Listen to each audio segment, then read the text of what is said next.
High guys, hello everyone, welcome back to my channel ज्याचं नाव आहे ज्योती नितीन नेवरेकर ब्लॉग्स.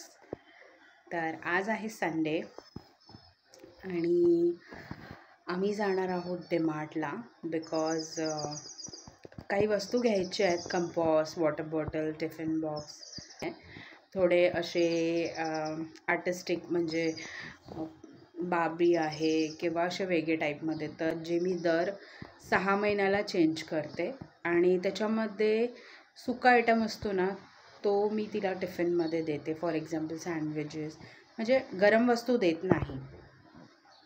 तर त्याच्यासाठी आम्ही चाललो आहे. आणि इवन एक स्टीलची बॉटल घ्यायची आहे जी तिला उपयोगी पडेल. तर असं करून म्हणजे जे स्टेशनरी आयटम्स आहेत, टिफिन्स आहे, वॉटर बॉटल आहे, ते घ्यायचं आहे. तर आम्ही चाललेलो आहोत डीमार्टला. तर चला, जसं व्लॉग पुढे कंटिन्यू करेन तसं मी तुमच्याबरोबर शेअर करेनच. तर चला मग, लेट्स बिगिन.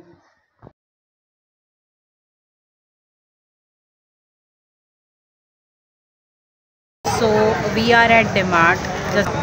इथे ॲक्च्युली खूप रश आणि खूप बॅकग्राऊंड नॉईज आहे. मी काय बोलते ते तुम्हाला कळणार नाही. तर दुसऱ्या दिवशी जे आहे ते प्रथाची स्कूल चालू होणार होती आणि मला तिच्यासाठी शॉपिंग करायची होती, टिफिन्स, बॉटल्सची. त्याच्यासाठी आम्ही आलेलो आणि आम्ही आलो आणि पिझ्झावरती ताव मारलं. मुलांचं असं म्हणणं होतं की मम्मा चल आपण पहिला पिझ्झा खाऊया आणि मग नंतर शॉपिंग करूया. सो पिझ्झा खाल्ला आम्ही आणि नंतर आतमध्ये डीमार्टमध्ये गेलो आणि टिफिन जे आहे ते घेतली. सो हे आहेत ते टिफिन. एक पर्पल कलरचं आहे ज्याच्यावरती एलिफंटचं हे आहे आणि खूप क्यूट वाटलं मला. पीच आणि पर्पल कलरचा हा टिफिन आहे, ज्याच्यामध्ये पूर्णपणे हा असा चौकोन टिफिन आहे. असे काहीच बॉक्स नाही आहे त्याच्यात किंवा कंपार्टमेंट नाही आहेत. मोस्टली फ्राईड राईस किंवा असे पोहे, अशा प्रकारचे जे ब्रेकफास्ट आहे, स्नॅक्स आहे, ते द्यायला हे बरे पडतात आणि दिसायला पण क्यूट होतं. आणि त्याची मॅचिंगची बॉटल जी आहे ती आम्हाला भेटली. सो मला ॲक्च्युली स्टीलची बॉटल घ्यायची होती आणि मी ती घेतलेली आहे, पण ह्या टिफिनची मॅचिंग अशी बॉटल घेतली. त्याच्यामुळे प्रथा बोलली की मम्मा चल आपण हे घेऊया. आणि सेकंड टिफिन हे आहे, हे पण स्क्वेअर शेपमध्ये आहे आणि याच्यामध्ये एक कंपार्टमेंट, 3 कंपार्टमेंट आहेत. एक छोटूसा असा कवर्ड कंपार्टमेंट आहेत, बाकी 2 असे आहेत. आणि हे आपण नॉर्मली विदाऊट कंपार्टमेंट पण यूज करू शकतो. सो असे टिफिन घेतले ज्याच्यामध्ये स्पेशियस असलं पाहिजे. समजा काही आपल्याला द्यायचं असेल तर त्याच्यामध्ये विदाऊट कंपार्टमेंट पण आपण देऊ शकतो. असे टिफिन्स मी घेतलेले आहेत. आणि कलर जे आहे ते मोस्टली पिंक आणि पर्पल कलर तिला खूप आवडतं.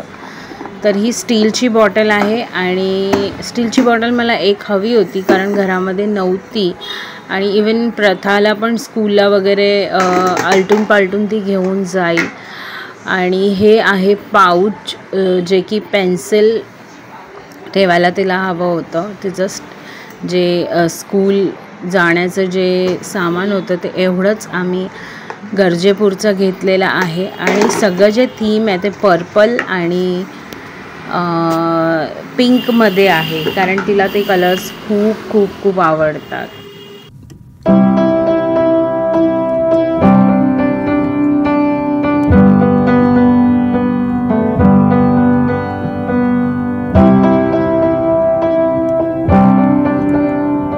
Good morning. तर हा आहे प्रथाचा पहिला दिवस शाळेमध्ये आणि सकाळचे वाजलेले आहेत 6:30.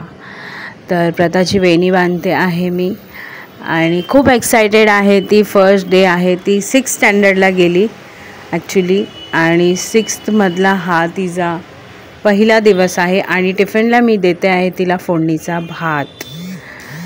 तर स्टीलच्या डब्यामध्ये ॲक्च्युली मी मोस्टली गरम जे वस्तू आहेत ते स्टीलच्या डब्यामध्येच देते. शाळेमध्ये जे आहे टाईमटेबल दिलेलं आहे, रोज वेगळे वेगळे पदार्थ, कधी पोहे, कधी उपमा, कधी शिरा. तर आज जे आहे ते फ्राईड राईस होतं, म्हणून मी फोडणीचा भात दिला आहे. आणि फायनली प्रथा शाळेला गेली. तर प्रथाचा आज पहिला दिवस होता आणि खूप छान गेला. आणि पहिला दिवस जे आहे त्याच्यामध्ये माहिती पडतं शाळेचं की आपल्या डिव्हिजनमध्ये आपले जे फ्रेंड्स लोक आहेत ते आपल्यासोबत आहेत की नाही. आणि गेल्या वर्षी तिचं डिव्हिजन 5th स्टँडर्डमध्ये बी होता आणि यावर्षी पण बी डिव्हिजनच आहे. तर तिचे खूप सारे फ्रेंड्स आहेत जे तिच्यासोबत तिच्याच डिव्हिजनमध्ये आहेत आणि काही फ्रेंड्स जे आहेत ते दुसऱ्या डिव्हिजनमध्ये गेलेले आहेत. सो चांगला होता आजचा दिवस तिचा आणि खूप एन्जॉय केला तिने. तर मला तुमच्याबरोबर एक गोष्ट शेअर करायची आहे, म्हणून ॲक्च्युली मी खूप दिवसापासून विचार करत होती की काहीतरी बिझनेस करूया. ॲक्च्युली जॉबसाठी मी खूप ट्राय केलं, पण ते मला पॉसिबल झालं नाही. Because from here to Mumbai travelling is a very hectic thing. आणि ते सगळं बघून करून आणि घरचं पण हे करून इट वॉज नॉट पॉसिबल. आणि ट्रॅव्हलिंग मला आता जमत नाही. ट्रेनमध्ये गेलं की मला थोडंसं एकदम असं कसं तरी लाईक घाबरल्यासारखं होतं खूप. म्हणजे असं कसं तरी होतं. रश वगैरे बघितलं की आता मी त्या गोष्टीला खूप फार अवे गेली आहे त्या गोष्टीपासून.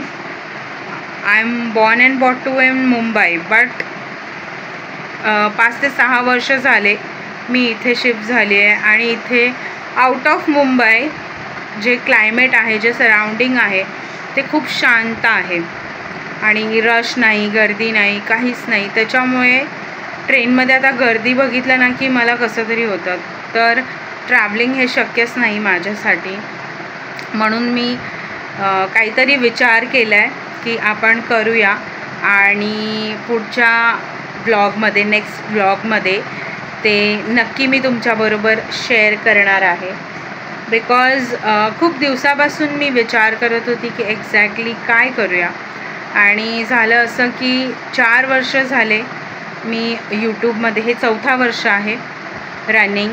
यूट्यूबमध्ये मी माझं टाईम, माझं डेटा, माझी मेहनत सगळं बोलतात ना लावलेलं आहे. पण मला अजूनही काहीच त्याचं फारसं रिझल्ट, सॅटिस्फाईड होण्यासारखं रिझल्ट नाही भेटला. बिकॉज खूप डिफिकल्ट आहे हे. It's not easy to exist on this platform. आणि जेवढं इझी दिसतं तेवढं इझी नाही आहे हे. आपण बोलतो की आपण कधी पण उठलो की व्हिडिओ टाकलं, रील टाकलं. It's not like that. एक बोलतात ना, जसं तुम्ही जॉबला जाता तसं तुम्हाला पर्टिक्युलर टाईमवरती व्हिडिओ अपलोड करावे लागतात, रील्स अपलोड करावे लागतात. आणि जर 1-2 मिनिट पण इकडे तिकडे झालं की मग त्याचे व्ह्यूज कमी येणार, मग वॉच आवर्स कमी, ऑटोमॅटिकली कमी होणार. आणि रील्स जे आहे ते तुम्हाला डेली बेसिसवरती टाकायचं आहे. एक दिवस जर तुम्ही चुकलात तर तुमचे व्ह्यूज ऑटोमॅटिकली ड्रॉप होतील. आणि व्हिडिओज जे आहे की तुम्ही हफ्त्यातून 1 वेळा 2 वेळा जसं तुम्ही ठरवलं तसं टाकलं पाहिजे. त्याच्यामुळे ह्या सगळ्या गोष्टी कुठे मला आत्ता कळतात आहेत एवढ्या वर्षांमध्ये. कारण एवढे वर्ष मी माझ्या मनाच्या हिशोबाने व्हिडिओज अपलोड करायची. कधी 15 दिवसातून एकदा, कधी हफ्त्यातून एकदा, म्हणजे जसे व्हिडिओज बनले तसे मी अपलोड करत राहायची. त्याच्यामुळे मला हे कळूनच आलं नाही की एक्झॅक्टली हे काय असतं. But now it's enough. मी माझे 3 वर्ष यूट्यूबला दिलेले आहेत, पण माझं चॅनल अजून मॉनिटाईज झालेलं नाही आहे. त्याच्यामुळे मला हे स्टेप घ्यावं लागतं आहे. बिकॉज आमचं जे EMIचं हे आहे ते आता वाढलेलं आहे आणि काही एक्सपेन्सेस वाढल्यात. Tappu is grown up now, she is going to college. तर शी विल गो कॉलेज. अजून जात नाही आहे ती. सो मुलांचे डिमांड वाढतात. जसं मुलं मोठे होतात तसे त्यांचे डिमांड्स वाढतात. खर्च वाढतो. अँड आय वॉज लाईक की मला नितीनवरती एकट्यावरती भार टाकायचं नव्हतं. एवढ्या वर्षांनी आम्ही कसं ॲडजस्ट केलं आणि लिटरली चाललेलं. पण आता कुठे मला असं वाटतं की त्याला हातभार लावलं पाहिजे. त्याच्यामुळे मी हे खूप ह्याच्याने डिसिजन घेतलेलं आहे. लेट्स सी की हे वर्कआउट होतं की नाही. Hope for the best. आणि नेक्स्ट व्लॉगमध्ये मी तुम्हाला रिव्हील करेल की काय बिझनेस मी सुरू करणार आहे. So stay tune with my channel. तर हा व्लॉग मी इथेच एंड करते आहे. तर भेटूया नेक्स्ट व्लॉगमध्ये. चला मग, आय होप सो तुम्हाला हा व्लॉग आवडला असेलच. आणि आवडला असेल तर नक्की लाईक, शेअर आणि सबस्क्राईब करायला विसरू नका. तर चला मग भेटूया नेक्स्ट व्लॉगमध्ये. Till then bye, take care and live as usually happily. Bye bye.